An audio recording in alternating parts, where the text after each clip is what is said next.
Rose rocks. They feel rough and gritty to the touch. They can be rusty reddish brown or a light rocky pink. They can have clearly defined petal shapes or just seem kinda lumpy. Some have been found in Morocco and Australia, but mostly they've been found and continue to be picked up in Oklahoma. These funky little floral minerals are made of barite, quartz sand, and iron oxide. Barite is a compound common in rock. Quartz sand, or silicon dioxide, is a common type of sand, and hematite, or ferric oxide, is a rusty compound that makes stuff red sometimes. Basically, rose rocks are barite crystals that grew inside of sandstone and captured quartz sand and hematite in its structure. Sandstone is sand that got pressured into being stone. Because of how sand grains are shaped, there's still some space in sandstone, a whole permeable matrix of empty space that water can flow through. The most important ingredient in barite rosettes is a steady supply of individual barite molecules. You need these to start attaching to each other to form crystals. Oh yeah, don't forget, we're talking about crystals here. Water flowing through the sandstone allowed the barite molecules to find each other and start growing. Regular barite crystals usually form as sharp, angular plates, and in rose rocks, the angular shape gets muddled and rounded into the familiar petals of the rosette.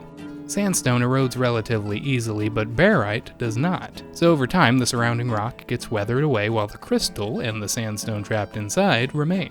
You may have noticed all these variables are pretty common, so why aren't there more rose rocks in the world? Oklahoma has a big outcropping of sandstone, the Garber Sandstone. And this is where most rose rocks have been found, but there doesn't seem to be anything obviously unique about it.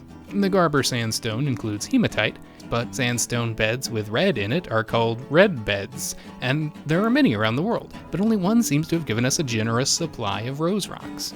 The Garber Sandstone formed around 300 million years ago, which, according to continental drift models, was around the same time that it was rising up from the ocean. Water is the most likely candidate for the delivery of barite, but we're still missing the source. Again, barite does not break apart or dissolve easily, so where did these unincorporated barite molecules come from? We are well into the theoretical zone here, since it's a you-had-to-be-there situation.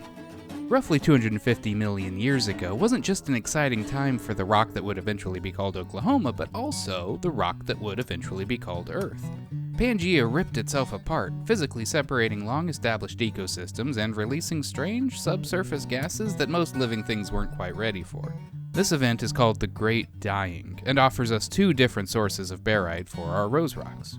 Beneath the crust of the Earth is a big, hot, churning mess of stuff. This can end up sorting elements together because of physics and shoot them up through hydrothermal or geothermal vents towards the surface. A lot of this was happening during the Great Dying, and a vent leading straight into the Oklahoma rock could definitely be our barite source, bringing raw elements or unincorporated barite straight up into the sandstone, or into the water that then went into the sandstone.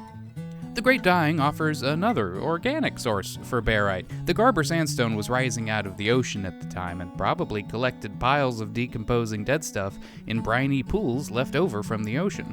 One of the byproducts of decomposition is barite. It's also possible that barite rosettes are way more common than we think, and they're mostly just stuck deep inside red beds elsewhere on the planet.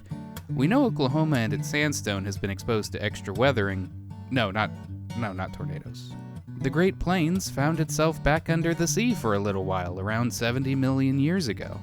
A whole ocean moved in and then left within a dozen million years, which would have shaved some sandstone away and revealed more rose rocks. I'd like to point out that I'm not an expert in this stuff. If you would like to read a paper by someone who seems to be an expert in this stuff, I suggest starting with the University of Oklahoma Geology Department. I got several of my sources from there, and they have done a lot of thinking about these rocks.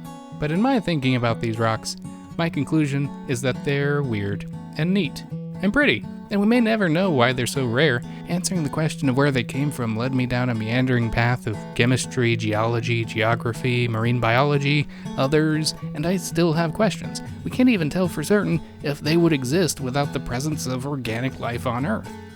Anyway, that's a rose rock.